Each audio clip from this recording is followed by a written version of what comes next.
everyone, welcome to episode 27 of Sketch Support. This month I've got another free sketch that you can download at scrapbookgeneration.com, and I'll link to it down below in the video description. And in this video, I'm going to show you 4 layouts that I've created, all based on that same sketch. And each layout looks completely different. And the whole point of this series is to show how you can adapt and customize a sketch to fit your needs, whether that is using more photos or less photos, or maybe changing up the theme, or making changes that better fit your own personal scrapbook style. I always tell people that sketches are not a rule that has to be followed. They are simply a starting point that you can use to build on with your own creative ideas. To me, sketches will always be a valuable tool that helps save me time. And so many times when I'm using a sketch, I am flooded with new ideas that I could input into that particular design. A big misconception with sketches is that you have to be a beginner or design challenged to use them, and really that's just not true. The way I see it is sketches do all the heavy lifting while you get to have all the fun. You don't have to worry about figuring out a design concept, and you can focus on the enjoyable details of creating a layout. So let's get started with a look at the sketch that I've used as the starting point for each layout in this video.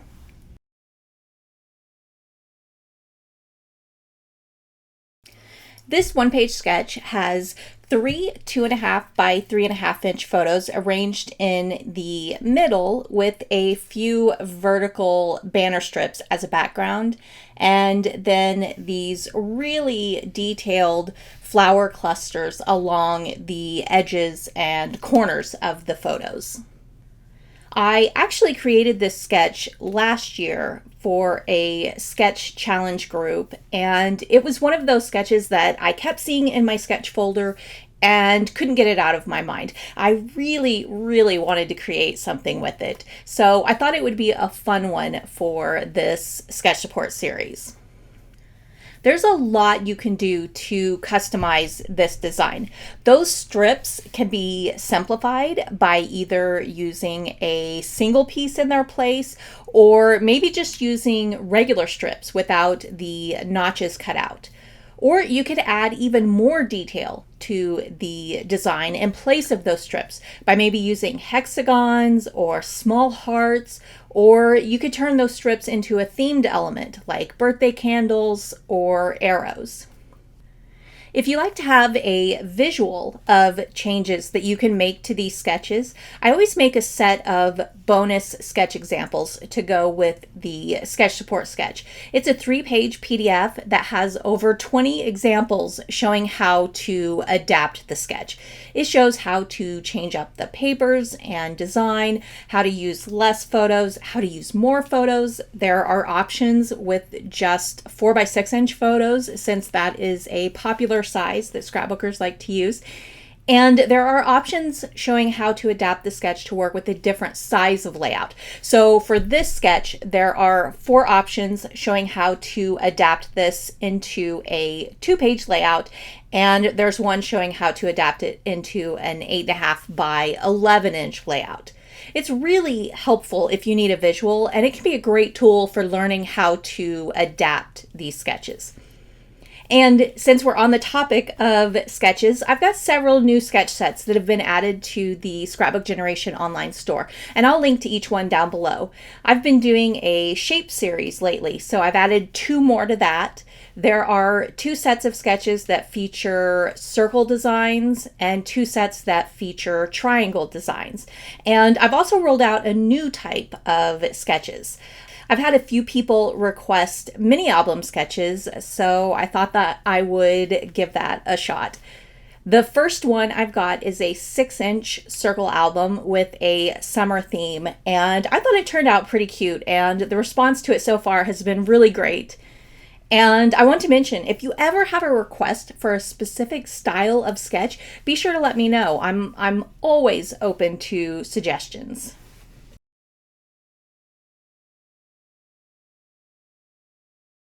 Anytime I see a more feminine style sketch, my mind immediately wanders to how it would look with a more masculine touch. Being the mom of boys, I always automatically think about converting things to have a more boyish feel. And I knew this sketch would be a fun one to change up in that way. And every time I say something gender related, I always get a comment or two about how just because it's flowers doesn't mean it has to be a girl theme or stars aren't just for boys. So I wanted to put this out there. I know this and I completely agree. I often use flowers or pink or glitter on my boy layouts, and I don't see any problems with that. The way I see it is you do you. I always see it as this is a creative hobby, and it would be a shame if I limited myself to only certain colors because I have boys. I think when it comes to creating, I don't want to put a bunch of limits on myself and what I can and can't do. But with that said, I do personally gravitate more towards what would be seen as traditional boy colors and themes. Maybe that's just what I like, or it very well could be because I am a mom of boys. I honestly do not know, but I always get a little comment or two or a little bit of pushback when I say something about boy themed layouts or girl themed layouts. So I just wanted to put that out there. With this layout, I ended up making lots of small changes while still following the general design of the sketch. You can look at this layout and very easily see that sketch design. So the papers I picked out are a mix of many different collections, and I really had fun pulling this selection together. And I started off with this blue paper. I loved how it matched that blue accent on Drew's hoodie, so I thought that would be a good complement to the photos. From there, I just started adding blues and greens that I thought coordinated well with this blue. Then I wanted to add in some accent colors that were kind of a contrast to those blues and greens. The first was this wooden paper. I absolutely love adding wooden accents to layouts, whether it's with papers or embellishments. It just adds an interesting detail and texture to the layout. Then I decided to add black, both with the papers and the paint detail.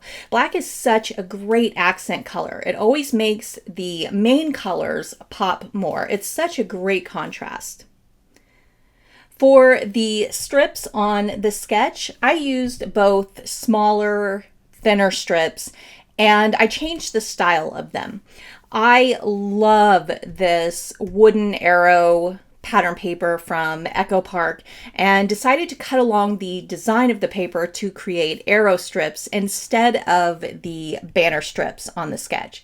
And a little tip for those strips, if you want to use scraps or 6x6 inch papers, you can cut two smaller strips and then just tuck them underneath the photos.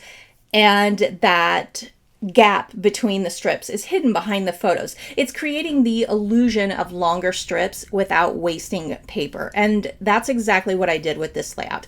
I am hoarding this pattern paper, so I don't want to waste any of it that would be hidden behind photos or this large star. I ended up only needing to cut 3 12-inch strips instead of the 5 you see on the layout.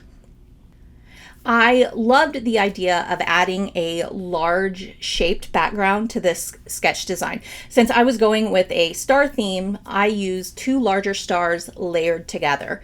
And this was a fun way to add an extra element to the sketch design without having to alter anything else. And there are several different shapes you could use here. A heart or a circle would work well, or you could go theme specific and maybe add a pumpkin or Christmas trees or a spider web. There's really a lot you can do there. To go with my boyish theme, I swapped out those flowers and butterflies for stars.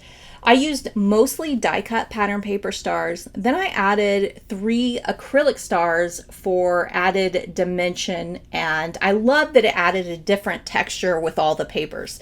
And these stars are from a small company called Colorcast Designs, and I highly recommend you check them out. They have the coolest acrylic and wooden designs. Most of them are words and phrases, so if you don't like coming up with a title design, this could be a lifesaver for you. I have been buying them left and right, so much so that I had to give them their own little storage box to keep them in. I'm going to have to upgrade to a large box before too long. And I'll link to them down below if you want to check them out. I highly recommend that you do. It's great company. With the photos for this set, I had 4 2x3 photos. Because they are slightly smaller than the photos on the sketch, I had enough room to squeeze in an extra without having to change anything else on the layout. You could also extend the photos to the edges of the layout if you needed to add more. And the last detail I added is some paint splatters and rings around all of the outer edge of those stars and the details of the layout. Usually I would do this first, but I didn't really think of it until the layout was complete. So I used scrap pieces of paper and laid them over everything so I could splatter without getting it all over the details of the layout.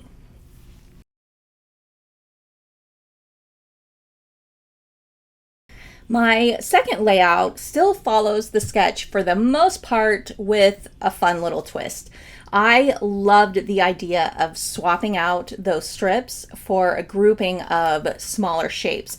I love working with small details and shapes, so that was high on my list of things to do with this sketch. Originally, I had thought about either hearts or hexagons, but when I came across these little rainbows on a Paige Evans pattern paper, I knew this was just what I needed for this design. I cut out the rainbows, adhered them in columns to fill in for the vertical strips, and then added lots of stitching details to them. To me, some papers are just begging to be stitched on, and this was definitely one for me. I used a variety of stitched designs to add interest to each individual rainbow, and I coordinated the colors of embroidery floss to match the colors of the paper. I used straight stitches, chain link stitching, zigzag stitching, and cross stitching, and some of them are stitched to match the detail on the rainbow piece. And it did take a long time because there are so many colors, but I'm really happy with the way it turned out. And I always get this question, so I thought this would be a good opportunity to discuss this. I always get asked, do you stitch before or after you add something to a layout? With this layout, I adhered the rainbows first and then stitched on them. And the way I decide this is if I want the item I'm stitching on to be flat, or do I want it to be more dimensional? If I want it flat, I will adhere it first and then stitch. So typically background pieces are things that I want flat. So I'm going to adhere them first and then stitch. If I want dimension, I will stitch first and then adhere it with foam adhesive. And that's usually done with embellishments. So the rest of the layout design follows quite closely to the sketch with just some minor adjustments. I used the same photo sizes with the addition of some background pieces and a Polaroid style frame. The photos are arranged straight like you see on the sketch, but the background pieces are tilted to match Elle's tilted head. The photos are so dark and she's so dark, so I wanted to really brighten the layout up, and these little background papers behind the photos helped me do that. And I wish I could have Elle come up here and show her in person to you guys. She's so pretty and she is such a good girl. We have 2 German Shepherds, a male and a female, and they are the best dogs ever. They are so protective and surprisingly very sweet, and the intelligence level is crazy. They are so smart. They will basically play mind games with each other in an effort to get a certain toy away from the other, and it is so fun to watch. They come up with little tricks to lure the other one away. It is just so crazy, and I absolutely love them. They're such great dogs. I wish they could come hang out in my scrapbook room, but German Shepherds tend to shed a lot, so I would constantly be fighting hair on every layout that I made. Anyway, with the rest of the design, I also used the same flower clusters, but adapted them slightly to work with what I had to use. The clusters may not be exactly the same, but they still follow a similar placement. For the top one, I didn't go all the way across the top of the photos as much because I didn't want to cover up too much of the rainbows. And then at the bottom, I ended up going with a much larger cluster. This was one of those things that I just kept adding and adding, and it kept getting bigger and bigger. So it's a little different than the sketch, but the concept is still there. The last detail I adjusted was moving the journaling to the top edge of the photos. The only reason I did this was to add balance after I had adhered my photos a little lower than the photos on the sketch. And putting that journal under the title to me felt a little heavy down here in this area, and putting it up here helped to balance that out. And this is a common thing I do with photo arrangements like this. I will put the title in a bottom corner and then put the journaling in the opposite top corner. It's a great way to frame your photos and help bring attention to them.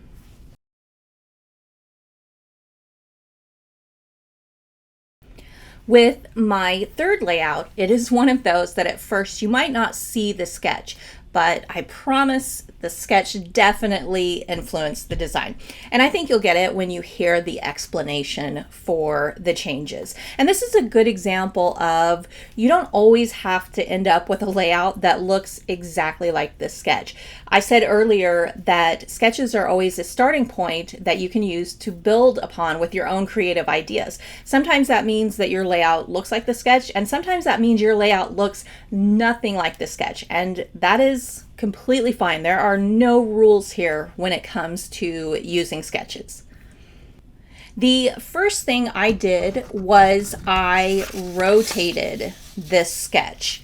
With this set of photos, I had 6 horizontal photos. Long ago, I had printed them in 4x2 inch, which is not a size I often do, but because of the action taking place in the photos of Jackson running away from a wave, I thought it would be a fun size to use and imagined arranging them in a long strip. In my brain, it would look like a film strip and be a great way to show action taking place in the photos. So to make that work, I rotated the sketch so that the photos are arranged vertically on the layout instead of going across horizontally. And because I had 3 more photos than the sketch, I extended that arrangement to the top and bottom edges of the layout. I also tilted the whole strip slightly. And I always get asked if I print my photos at home and how I get special photo sizes like this. So I thought I would explain that really quick. I crop my photos in Photoshop and then arrange them on a 4x6 inch print. With these photos, since they are 4x2 inch, I can arrange 3 on one 4x6 inch print.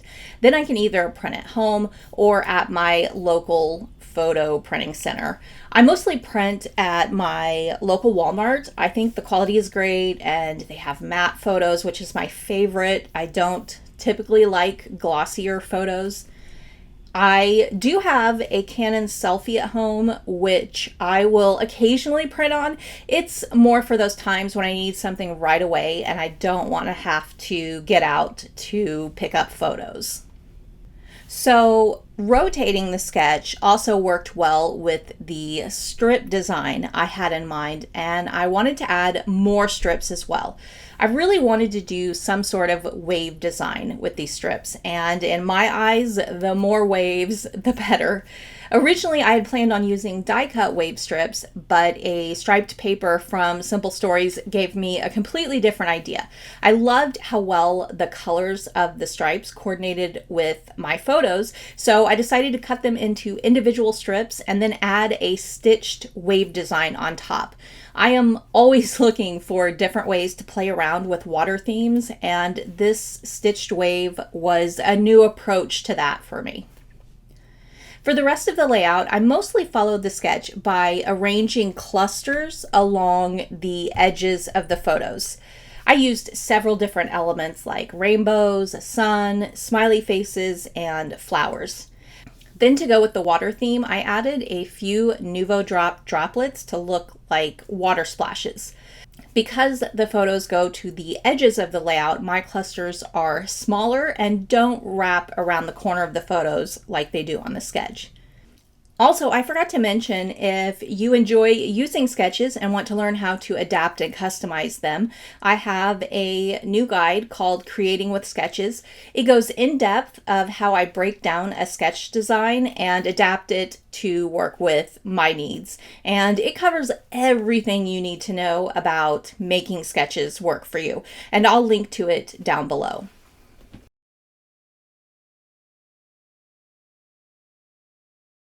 The last layout is always about showing how you can adapt the sketch to work with a different size of layout. Since the sketch this month is a one-page sketch, I've used it as the starting point for a two-page layout.